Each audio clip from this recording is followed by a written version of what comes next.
ताजा खबर। और आपको बता दूं कि इस समय की खबर दिल को झकझोर देने वाला है। एक से एक घटना भोजपुरी इंडस्ट्रीज में देखने को सुनने को मिल रहा है।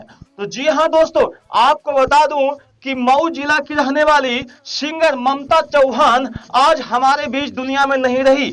जी हाँ दोस्तों, आपको बता दूं कि क्या कारण है, क्या वजह है, मैं पूरा बताऊंगा। मेरा वीडियो पूरा देखिएगा और अगर मेरे चैनल पे पहली बार आए हैं तो लाइक शेयर जरूर कीजिएगा। तो जी हाँ दोस्तों, आपको बता दूं कि सिंगर ममता चौहान जो है बीमार से पीड़ित थी।